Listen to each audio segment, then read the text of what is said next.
천국은 이제 새하늘과 새 땅인데 우리가 사는 동안 주님의 통치를 받는 천국이 있고 또 이제 죽은 뒤에 천국이 있고 마지막에 영육이 모두 부활해서 영화롭게 된 몸으로 누리게 될 완전한 천국이 있습니다. 21장의 새하늘 새 땅은 그 완전한 천국의 모습을 보여주고 있습니다. 자, 어떤 아름다운 말로 표현해도 천국은 여전히 비밀에 쌓인 세계입니다. 그것은 모든 사람들이 죄를 범하였기 때문이고 하나님의 영광에 이룰 수 없기 때문입니다.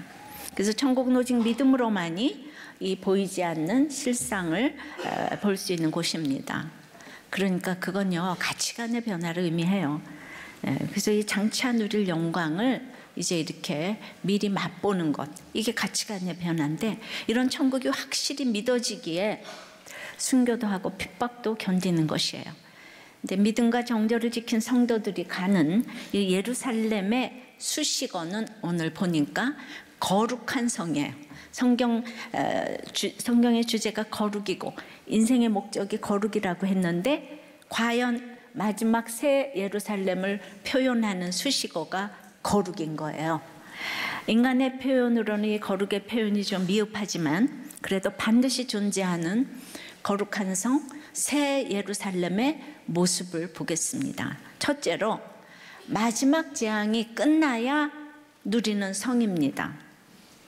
이 재앙의 마지막이 와야 어린 양의 신부가 될 수 있다는 것입니다. 9절입니다. 7 대접을 가지고 마지막 7 재앙을 담은 7 천사 중 하나가 나와서 내게 말하여 이르되 이리 오라 내가 신부 곧 어린 양의 아내를 내게 보이리라 하고 또 이제 17장 1절은 또 7 대접을 가진 7 천사 중 하나가 와서 내게 말하여 이르되 이리로 오라 많은 무리에 앉은 큰 음녀가 받을 심판을 내게 보이리라. 그래서 이제 18장에는 음녀의 모습을 보았잖아요. 그랬는데 이제는 천사가 예수님의 신부 어린 양의 아내를 보이리라 하는 거예요. 그러니까 음녀와 그 어린 양의 아내를 좀 비교해봐라. 지금 이런 거예요. 그런데 그러려면 마지막 재앙이 임해야 음녀 바벨론이 죽고 어린 양의 아내가 나타나고 예루살렘이 도래한다는 것입니다. 그러니까 이제 18장 4절은 거기서 나오라 그러잖아요. 바벨론에서 나오라. 세상에서 나와야 된다는 거예요. 근데 이제 세상의 미련 때문에 좀 더 자자 좀 더 졸자 하면은 이제 롯의 아내처럼 소금 기둥이 된다는 거죠. 세상에서 나오기 위해서는 그러니까 오늘 공의의 심판이 있어야 되는 거예요. 그래서 이 세상에서 나와야 이제 주님과 함께 누릴 그 영광이 찬란히 기다리고 있는데 이게 나오지를 못하잖아요.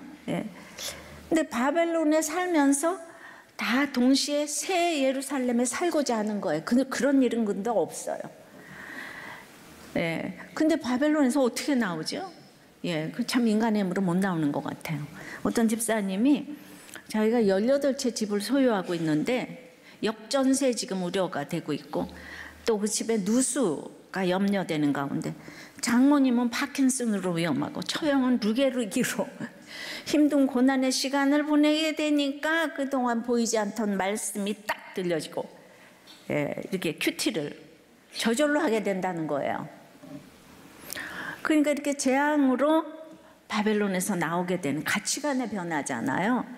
이제 가난하게 된다는 게 아니라 그래서 그 재앙으로 하나님의 말씀이 들리는 것을 기뻐하고 즐거워하는 것이 바로 회복이라는 거예요.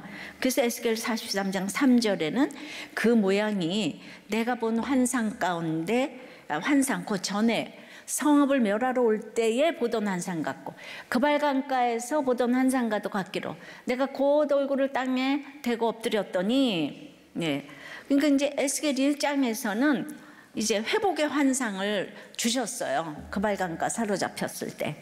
근데 9장에서는 살육하는 기계로 멸망의 환상을 보여주셨어요. 그러니까 하나님께서 성전을 지으면서 성전의 가장 중요한 메시지가 멸망과 회복의 메시지라는 겁니다. 그러니까 어떤 환상과 이상을 보더라도 그것이 경고이든 회복이든 하나님이 나에게 말씀하시는 것은 무조건 축복이라는 거예요.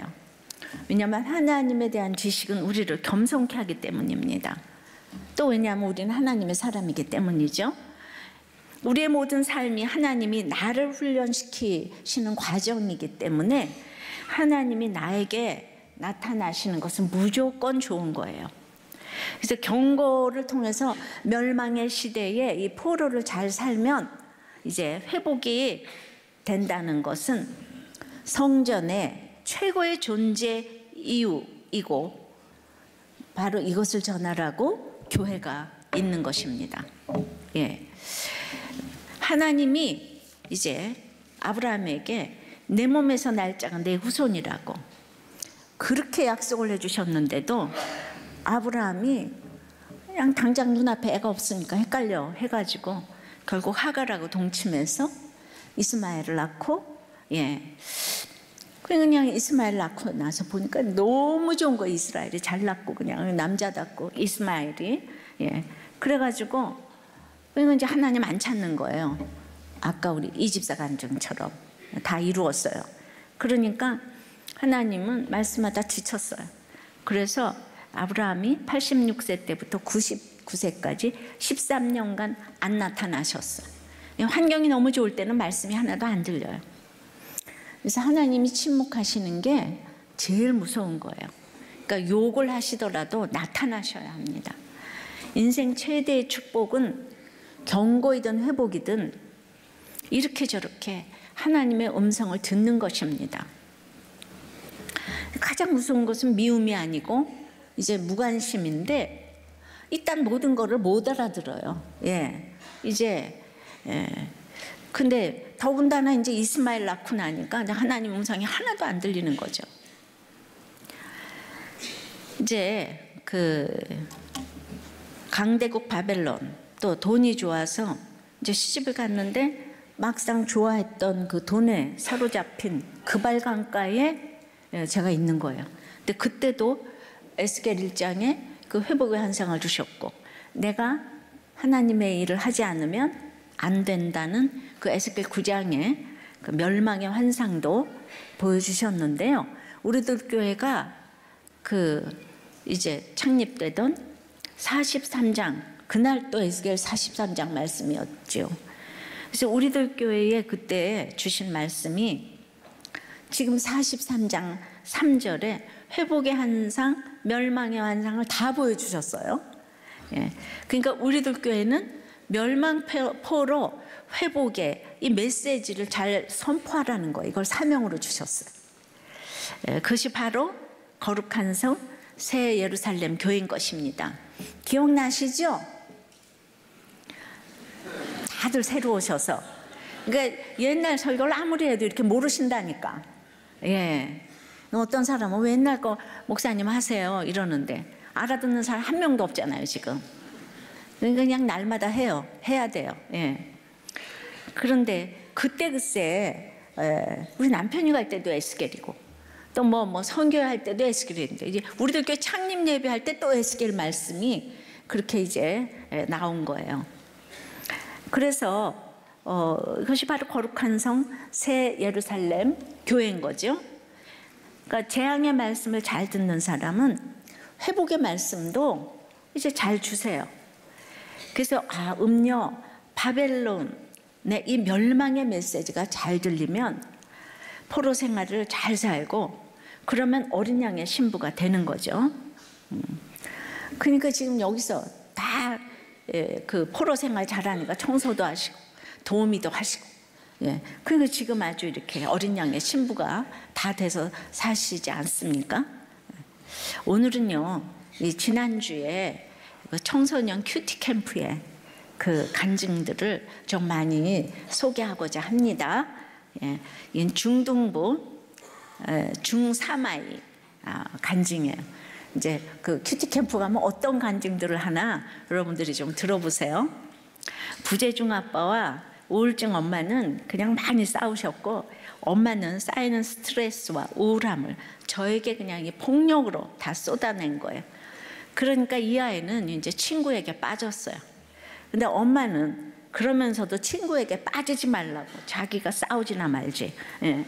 그러니까 이제 그 엄마의 충고도 무시하고 그렇게 이제 친구에게 빠져서 살던 저는 결국 작년에 큰 사건이 터졌습니다. 학교 동아리 친구들이 저 없는 카톡방을 따로 만들어서 동아리 차장이었던 저를 쫓아내자는 이야기를 한 것입니다. 예.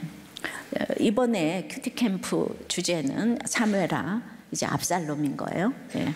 그래서 압살롬이 믿음 없는 사람들과 어울리다가 결국 망하고 말았듯이 저 역시 아무런 통보도 못 받고 갑자기 차장에서 잘리게 되었고 순식간에 왕따가 되었습니다. 그 중에는 저랑 매일 학교도 같이 하던 친구와 또 중1 때 단짝처럼 친하게 지낸 친구도 포함되어 있어서 너무 충격이었습니다. 게다가 반에서까지 같이 다니던 친구들과 틀어지고 초등학교 때부터 친한 친구가 갑자기 배신하는 등 잇따라 친구 관계에 고난이 몰려왔습니다. 이 아이에게는 이거 전대미문의 고난 아니겠습니까? 예. 그러니까 학교를 빠지기도 하고 점심시간이나 쉬는 시간에는 학교 화장실과 도서관에서 혼자 있으며, 그러니까 이제 너무 간절해져 가지고 매일 기도를 이렇게 하게 되었고, 기도하고 큐티를 하면서 이번 사건을 통해 하나님께서 친구 중독에 빠져있던 저를 깨워주시고 훈련시키기 위해 고난을 주신 것을 인정하게 되었습니다. 그리고 말씀 묵상 중에 중1 때 저도 마음에 안 드는 친구를 무시하고 소외시켰던 것이 생각나 회개하게 되었고, 그래서 그 친구에게 찾아가서 사과하는 적용도 할 수 있었습니다. 친구를 전도할 수 있는 믿음의 기념비를 세워주시기를 기도합니다. 그리고 제가 학교 생활 속에서 말씀으로 용기를 얻어 저처럼 힘든 친구에게 나누어 줄 수 있기를 기도해 주세요. 할렐루야. 예, 이렇게 아이에게 이렇게 가장 큰 재앙이 오니까 그동안에 말씀 들었던 것들이 위력을 발휘해서 간절히 사모하니까 기도가 마렵고 말씀이 마려워서 이런 회개를 하게 된 것이죠. 그러니까 어렸을 적에 말씀으로 이런 경험을 하게 하신 것은 본인은 힘들었겠지만 이건 축복 중에 이제 축복이라고 생각을 합니다. 적용해 보십시오. 여러분의 사건에서 경고의 말씀이 들립니까? 죽자고 회복의 말씀만 듣기 원하십니까? 그렇지만 순서가 경고부터 들려야 회복은 때가 차면 저절로 이루어집니다. 예, 이 우선순위를 놓치시면 안 돼요. 회복만 너무 좋아하시다가는 회복도 안 되는 거죠. 자, 두 번째는 거룩한 성, 두 번째는 크고 높은 산으로 올라가야 영광이 보이는 성인 거예요. 10절 11절입니다. 성령으로 나를 데리고 크고 높은 산으로 올라가 하나님께로부터 하늘에서 내려오는 거룩한 성 예루살렘을 보이니 하나님의 영광이 있어 그 성의 빛이 지극히 귀한 보석 같고 벽옥과 수정같이 맑더라. 이제 바벨론을 보았을 때는 17장 3절에 곧 성령으로 나를 데리고 광야로 가니라 했거든요. 예, 그러니까 이제 바벨론에서 훈련 받으려면 이제 성령이 또 광야로 데려가셨는데 지금은 이제 훈련이 끝나서 여기서는 성령으로 나를 데리고 크고 높은 산으로 데리고 올라가셨는데 여기서 이제 성령의 영감 속에서 거룩한 성을 봤잖아요, 그죠? 예, 이제 굳이 비교하지만 인생길이 광야지만 그 광야에서 망하지 말고 크고 높은 산으로 올라가야 영광을 본다는 것입니다. 그래서 어린 양의 아내와 이 거룩한 성은 똑같이 교회란 뜻이에요. 이 세상에서는 초라해 보여도 드디어 거룩한 성이 되어 거룩의 아름다움을 보게 되는 것입니다. 그러니까 내가 그 거룩의 아름다움을 보는 것만큼 이 세상을 내려놓을 수가 있고, 그러니까 육이 무너진 것만큼 영이 세워져서 천국의 그 아름다움을 보게 되는 것입니다. 그러면 이 땅에서 그 천국의 아름다움을 봤는데 이 땅에서 못할 일이 뭐가 있겠어요? 예. 그게 못 봐서 그렇지, 그죠? 예. 내가 이제 정말 다이아몬드 하나만 내 거라고 그래도 다른 거 다 포기 이렇게 하게 되잖아요. 예. 저기 가면 다이아몬드가 있대. 근데 그 쓰레기통 속에 있대. 그러면 사람들에게 그냥 정말 그런데 그거 다 볼 수 있는데 정말 모든 사람은 못 보는데 우린 다이아몬드 영광을 봤거든요. 그럼 딴 거 이렇게 포기할 수가 있게 되는 거죠. 벼곡이나 수정 같은 보석들은 그 자체가 발광체가 아니에요. 하나님의 영광을 통해서 빛을 발하는 거잖아요. 보석은 햇빛이 비춰야지 반짝반짝 빛나잖아요. 헬라어 포스테르는 이게 빛을 받아 반짝이는 물체라는 뜻이에요. 그 원어는 똑같아요, 그죠?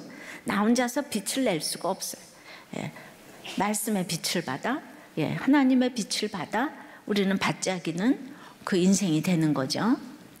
또 하나님의 영광, 독산, 헬라어 독산은 자기 본질을 아는 거예요.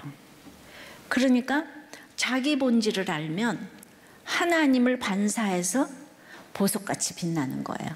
근데 자기 본질이 뭔가요? 인간은 자기 죄를 보는 게 자기 본질이에요.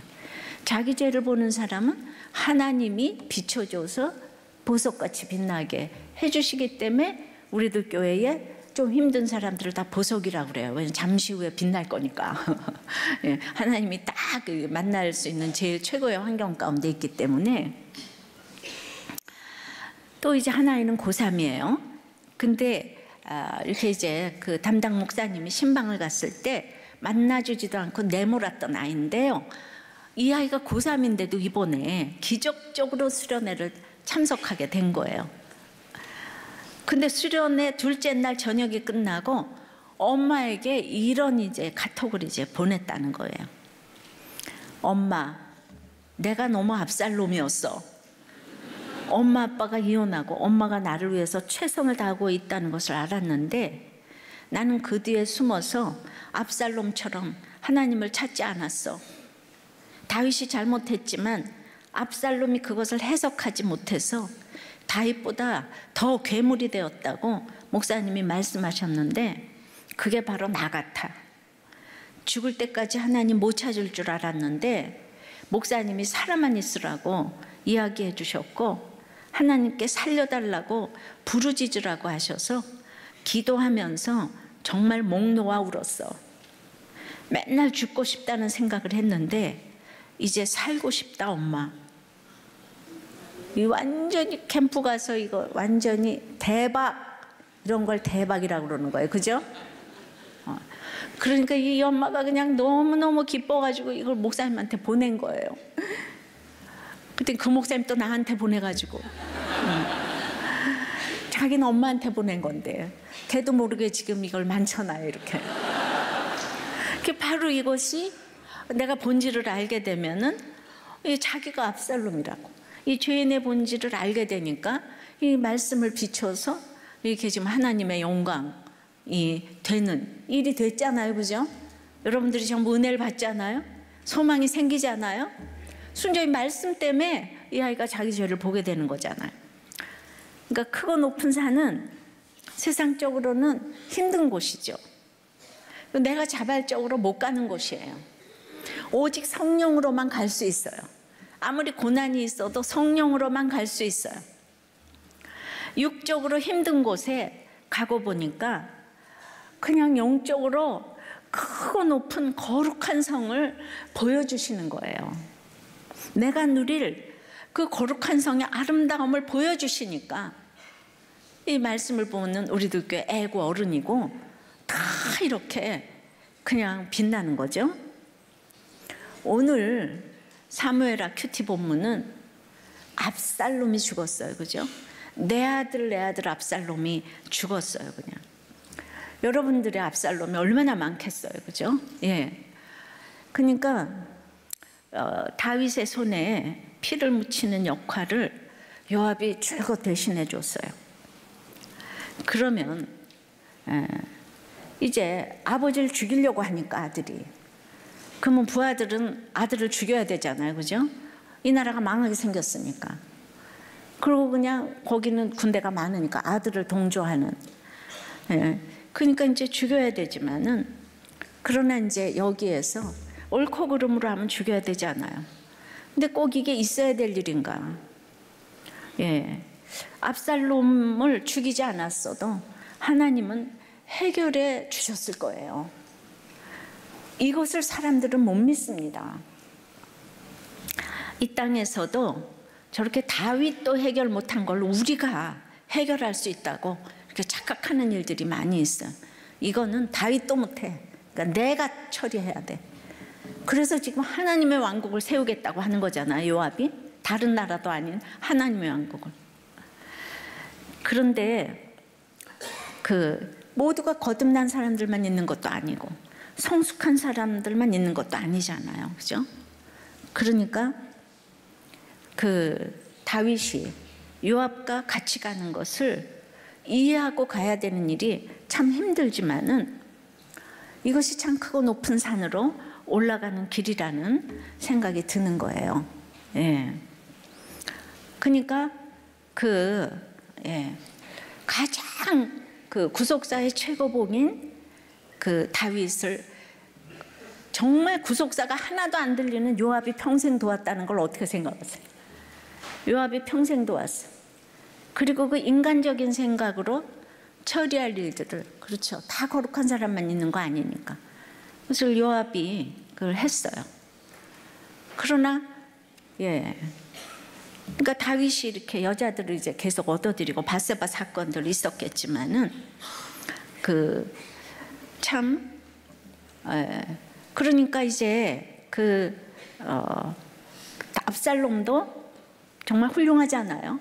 잘생기고, 그리고 모든 사람들의 마음을 얻었다고 생각했을 적에는 진짜 이게 뭐지? 그 하나님의 말씀을 얼마나 이렇게 그 백성들이 거의 다 그쪽으로 갔다고 그랬잖아요, 압살롬한테. 근데 압살롬은 구속사가 안 깨달아지는 사람이잖아. 근데 백성들은 마음을 다 도적질했다고 이제 이랬는데, 압살롬은 이거예요. 압살롬은 자기 죄가 안 보이는 거예요. 그리고 저주제의 왕이라고 이러면서 그냥 아버지나 잘 사세요 이러면서 바세바하고 이제 불륜하고, 암논이 죽어도 가만히 있고, 그러니까 끝에까지 옳고 그름으로 하다가 저 인간은 죽여야 돼. 여기에서 이제 아버지의 구속사를 이제 못 깨달으니까 결국 이제 죽이는 걸로 그 인생을 마감을 했어요. 다윗의 가장 모사인 아히도벨도 너무나 그냥 하나님이 말하시는 것처럼 말했다고 하지만 이 사람도 구속사가 안 깨달아지는 사람이니까 압살롬 편에 섰잖아요. 그러니까 이제 다윗은 또 그 압살롬 오늘 그렇게 불렀는데, 그렇게 사랑하는 압살롬을 요압이 죽였잖아요. 그런데 그 요압을 어떻게, 아들을 죽인 사람을 저렇게 데려갈 수 있는가 이러는데 또 이 요압을 내치지를 못하는 거예요. 저는 이제 다윗은 바로 이 요압으로 인해 정말 일생을 외롭게 고독하게 보냈으리라고 이렇게 생각이 되는 거예요. 그러나 이 힘든 환경으로 인해 보낼 수도 없고 정말 같이 갈 수도 없지만 같이 갔잖아요, 그죠? 하나님께서 저기 할 때까지. 이 힘든 환경이 다윗을 가장 거룩한 예배의 자리로 데려가셨다는 거죠. 이 세상에서 하나님과의 교제, 공동체의 교제보다 더 크고 높은 자리는 없어요. 이거보다 더 영광스러운 것은 없습니다. 하나님이 임재하시는 예루살렘은 거룩하고 새롭대. 바벨론은 아무리 위대한 이제 낡았다는 글을 읽은 적이 있어요. 그러니까 거룩한 것은요, 늘 새로워요. 다윗은 계속 위대한 왕이 아니고 거룩한 왕이 된 거예요. 그러니까 이런 기가 막힌 상황에서 남들이 보면 이해가 안 되는 일들이잖아요. 압살롬도 그렇고 요압도 그렇고. 그런데 그래서 하나님만 쳐다보니까, 그래서 창조적인 생각을 주셔서 이 창조적인 찬양을 하고 예배의 대가가 됐죠, 다윗이. 그러니까 예수님의 조상이 됐잖아요. 그냥 정말 우리가 세상적으로 보기에는 그냥 여자나 얻어들이고 살인이나 하고 간음이나 하고 이런 사람 같지만은, 이게 구속사가 안 들리면은 이거까지 근사치로는 갈 수 있어도 끝까지 옳고 그름으로 판단한 거죠. 아히도벨도 너무나 다윗에게 복수심을 가지고 있었어요. 그 바세바의 그 적이라고 하잖아요, 그죠? 증조부라고 하잖아요. 그러니까 그 이제 복수심에 끝까지 예수님을 못 만난 거죠. 예. 그래서 정말 그 거룩한 크고 높은 산으로 데려가기 위해서 이렇게 이제 그 하나님과의 교제를 하기 위해서 주님만 부를 수밖에 없어요. 그러니까 애고 어른이고 다 이렇게 주님을 부르잖아. 힘드니까 마지막 제한이 와서. 이게 바로 거룩한 성이라는 거죠. 정말 우리들 교회도 정말 주일마다 사단의 공격이 많아서 제가 주일 예배 설교를 준비하는 일이 참 힘겨워요. 제가 무슨 특별한 설교를 하는 것도 아닌데, 그래서 하도 힘들게 늘 설교를 하면서 그 주일날 아침에 이제 교회 오면은 그냥 정말 눈물이 앞을 가리고 그렇게 이제 뼈가 마르는 것 때문에 꼭 그만큼의 은혜를 주시는 것 같아요. 이것이 바로 저에게도 크고 높은 산이 아닐까. 그리고 정말 그렇게 기도할 수밖에 없는 이 간절함을 이렇게 늘 주십니다. 적용해 보세요. 나의 거룩을 위해 있어야 할 크고 높은 산으로 그 올라가는 그 힘든 일은 무엇입니까? 그것이 나의 예배를 위해서 수고한다는 거예요. 그러니까 남편이 바람을 피건 자식이 속을 썩이건 뭐 아내가 바람을 피건 이것이 바로 나의 예배를 위해서, 그죠? 나의 찬양을 위해서 그들이 수고하니까 우리가 이거를 거룩한 성 새 예루살렘으로 이제 입성을 한다는 이 뜻입니다. 이 고난을 안 보고 주님과 재림해서 공중 재림해서 휴거된다. 이게 천국이 아니고요. 바로 이런 가치관의 변화를 의미한다는 거예요. 그러니까 5절에 영이 나를 들어데리고 안뜰에 들어가시기로 내가 보니 여호와의 영광이 성전에 가득하더라. 이거는 에스겔 43장 4절에도 여호와의 영광이 동문을 통하여 성전으로 들어가고 이게 똑같아요. 그래서 이제 창립 예배 날 이 말씀을 이제 보면서 나중에 하나님께서 저를 천국에 데리고 일부 때 울어서 전혀 울지 않을 줄 알았더니 이렇게 천국에 이제 데리고 가신다면 그 영광을 보면서 제가 참 많이 울 것 같다는 생각을 했어요. 그래서 천국에 갔는데 제가 너무나 기뻐서 웃기보다는 그냥 너무나 많이 이제 울 것 같은 거예요. 주께서 솔직히 주께서 나를 데리고가 아니고 그저 천국 한 귀퉁이라도 쫓아내지만 마시라고 기도가 이제 절로 나왔어요. 여러분들 중에도 눈물 흘릴 분들이 많이 있을 것 같아요. 다윗의 인생도 이렇게 내가 약하여서 저 요압을 어떻게 할 수 없다고 얘기한 그 사무엘하 2장 설교 기억을 하실 것입니다. 그러니까 어떻게 할 수 없어요. 요압도 어떻게 할 수 없어요. 압살롬도 어떻게 할 수 없어요. 근데 자기 죄를 보면 뭐라고 말할 수도 없어. 그냥 어찌할 수 없는 이 광야에 주님이 회개만 하면 길을 내시고 사막에 길을 내시는 거예요. 다윗이 잘나서 천국 가는 게 아니에요. 다윗을 생각해 보면 정말 이 사람은 정말 눈물을 흘릴 일이 많았겠다는 생각이 들어요. 15년 동안 큐티 모임을 하고 그 2000년도에 공식적인 큐티 선교회로 이제 출범을 했는데 이제는 교회를 하면서 큐티하는 사람들의 공동체를 이루게 되었어요. 그런 사람들이 모이니까 이제 성냥개비가 모여서 이제 불이 붙은 것처럼 나 혼자서 찬양하는 것보다 이렇게 뭐 1000명이 모여서 찬양을 하면 굉장히 힘이 있잖아요.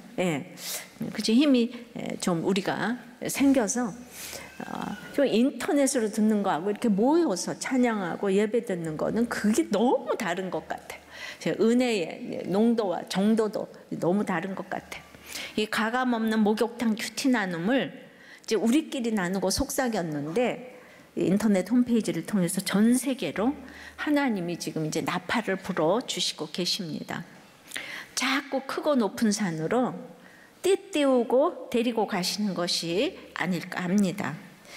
비록 이 땅에서 보여지는 것이 없고 내가 전하는 말씀을 전혀 안 받아들이는 것 같아도 이 없어지지 아니할 천국 성전에 나를 들어데리고 가실 주님의 계획을 100% 신뢰하시기 바랍니다. 적용해 보세요. 여러분은 천국에 들어가면 그냥 기뻐서 좋아서 웃을 것 같습니까? 울 것 같습니까?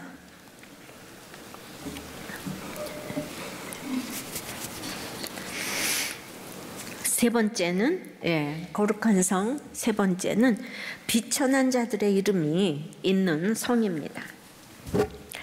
12절서부터입니다.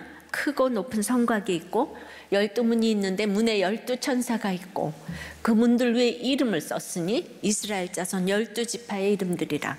동쪽의 세 문, 북쪽의 세 문, 남쪽의 세 문, 서쪽의 세 문이니 그 성의 성곽에는 12기초석이 있고 그 위에는 어린 양의 12사도의 12 이름이 있더라. 천국에서 맞아주실 주님을 이렇게 생각하니까 지금부터 이렇게 눈물이 앞을 가려요. 내가 어떻게 여기 왔지 하고 너무 놀라서. 성곽에는 사방에 3개씩의 문이 있는데 이는 다른 말로 표현하자면 새하늘과 새 땅의 견지에서 볼 때 그 하나님과의 영광스럽고 놀라운 교제에 들어가는 이 기회가 풍부하다는 거예요. 동서남북에 문이 3개씩 있는 것은 어디서든 갈 수가 있다는 거죠. 12지파와 12사도는 구약에는 시아버지와 며느리가 동침한 정말 이렇게 죄 많은 사람들, 연약하고 싸우고 이 살인한 콩가루 집안의 사연들이 다 있는 거예요. 첫째 아들 르벤은 서모와 동침했고 둘째 시몬과 레위는 살인을 했고 넷째 아들 유다는 시아버지하고 며느리하고 동침을 했어요. 그 딸 디나는 또 강간을 당했어요.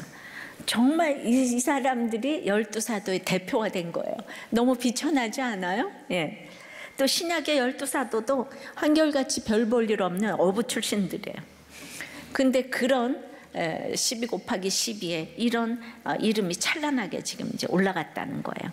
그래서 환경이 겸손한 것이 겸손하다는 건 정말 맞아요. 여러분은 죄도 많고 직업도 별 볼 일이 없습니까? 아무리 크고 높은 성곽이라도 이 문을 통해서 들어갈 수 있는데 예수님은 양의 문이시라고 하는 거예요. 우리도 예수님을 통해 하나님께로 누구든지 나갈 수 있습니다. 이런 12지파, 12사도에 속하는 사람들은 다 들어갈 수 있어요. 그러니까 박사, 교수, 대통령도 또 구제봉사를 해도 그곳에 이름이 없으면 못 들어가요. 하나님의 자녀들은 아무리 약해도 주여, 주여, 그 이름 부르면 다 들어가요. 사람도 여러 가지 말을 아무리 해도 날 좀 불쌍히 여겨달라고 이럴 때 우리가 마음이 녹잖아요. 그런 마음에도 마음이 안 놓으시면 여러분들이 강팍한 거예요. 우리 주님한테도 우리 할 말 없어요. 그냥 주여 날 불쌍히 여겨달라고. 이런 사람들은 다 들어가는데 음녀들은 주의 이름을 모르니까 12천사들이 그 문들을 지킴으로 들어가는 암호를 몰라요.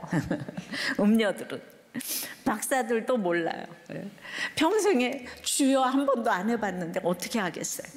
진정 더럽고 추한 자들은 회개하지 않은 자들이고 그들은 그 성에 들어갈 수가 없어요. 들어갈 수 있는 비결은 지금이라도 연약한 걸 인정해야 돼요. 내가 죄 짓고 연약해도 회개만 하면 어디서건 갈 수 있는 거예요. 그래서 동서남북에 문이 이렇게 3개씩 있습니다. 자, 재혼 부부의 나눔이에요. 이제 서로 상처가 많아서 주님 만나기 전에는 정말로 많이 싸웠습니다. 한 번은 남편을 식칼로 위협했었는데 후에 그 칼로 수박을 써니까 남편이 자기 살점을 막 그냥 베는 것 같았다고 했어요. 그러니까 남편은 이혼을 한번 해보니까 그게 아무런 해답이 되지 않고 그것은 자학하는 것이다. 그걸 알았다라는 이야기를 이제 했기 때문에 저의 단점과 허물을 굉장히 많이 덮어줬습니다. 그런데 저는 이 남편이 또 이혼 안 할 것을 알았기 때문에 그것을 이용해서 그냥 남편을 교묘하게 날마다 이겨먹으려고 들었습니다. 이 스스로 의인이었던 남편의 상처에 고춧가루를 뿌리며 무조건 내 뜻대로 해달라고 때를 쓰니까 참다 결국은 이 남편도, 사람은 다 예외가 없는 것 같아요. 그냥 부수고 때리면서 그냥 자기가 의인이 아님을 이제 깨달았어요. 그런데 이제 이런 남편이 너무 잘해주니까 감사를 모르고, 남편이 품어주니까 주제 파악이 안 되고, 그렇게 참다 이제 남편이 이 미친 니은아 약이나 먹어 라고 했는데 그게 딱 인정이 되었습니다.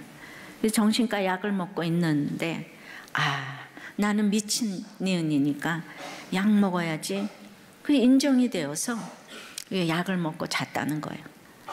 이제 제가 이렇게 회복이 되니까 남편도 제가 편하게 대해주게 되었습니다. 여러분, 이분은 항상 왕이죠, 그죠? 남편이 편하게 해준 게 아니고 내가 남편을 편하게 대해주게 되었습니다. 이제는 주제 파악이 되어서 도리어 남편 눈치를 보면서 살고 있습니다.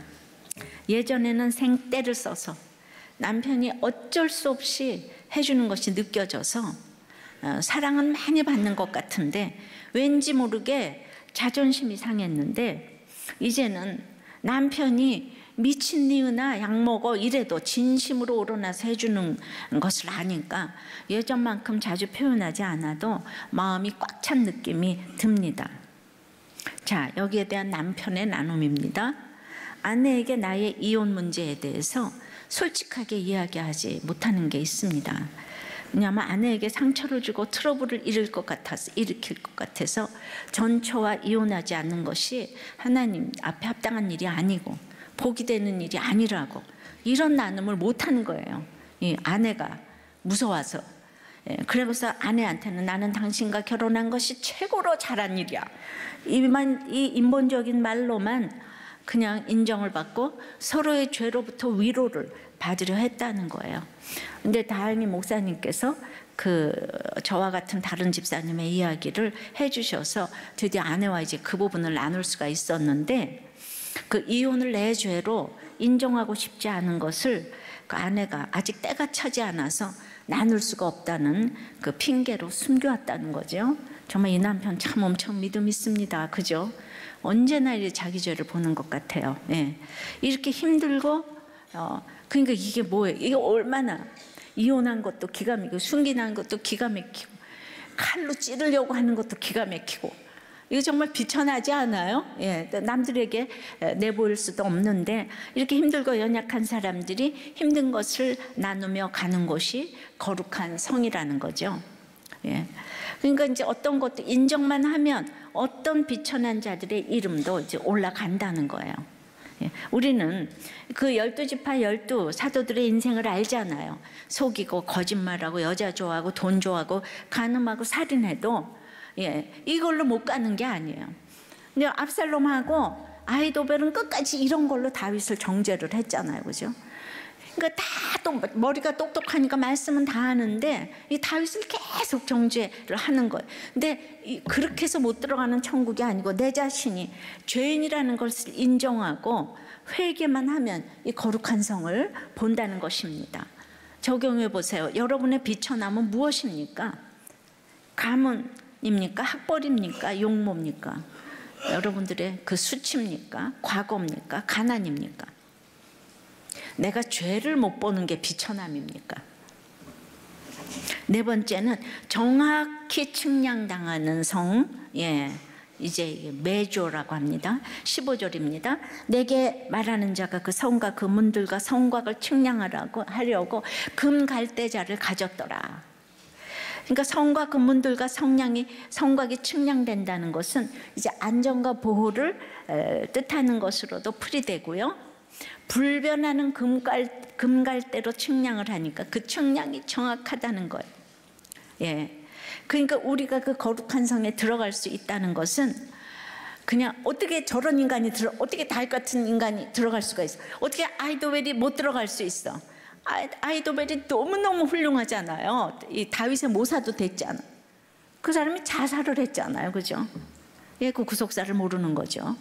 그러니까 그럼 우리는 이 땅에서는 저거 너무 불공평하지 않아? 어떻게 저딴 인간이 들어가? 근데 금갈대로 측량하셨기 때문에 누구도 정확하다는 거예요. 하나님의 금갈대는 너무 정확해서 이렇게 틀렸다고 말하면 안 된다는 거예요. 16절 그 성은 네모가 반듯하여 길이와 너비가 같은지라 그 갈대자로 그 성령을 측량하니 12,000 스타디온이요 길이와 너비와 높이가 같더라. 이 완전 무결한 곳이에요. 길이, 넓이, 높이가 같아요. 균형이 잡혔고 무음하고 완전한 거예요. 다시는 아픈 것이 있지 않은 곳이에요. 12,000은 3은 하나님의 수고, 4는 땅의 수고, 3 곱하기 4에다가 10의 세제곱, 예, 완전수의 세제곱, 아주 궁극적인 완전성과 완성을 뜻하는 거기에 결과라는 거예요. 그러니까 세상에서 역사하시는 삼위일체 그 하나님의 구원 사역의 완벽하고도 완전한 결과를 표현하고 있는 것입니다. 근데 17절에 그 성곽을 측량함에 144 규빗이니 사람의 측량 곧 천사의 측량이라. 그러니까 이제 16절에 그 12,000 스타디온과는 아주 그 차이가 나는 적은 수인데 144는 또 뭔가 하면 12 곱하기 10이라 그랬잖아요. 그러니까 옛시대 새시대 모두 이 교회 성곽을 가리키는데 어떻게 12,000 스타디온의 성을 144 규빗의 성곽이 둘러쌀 수가 있겠습니까?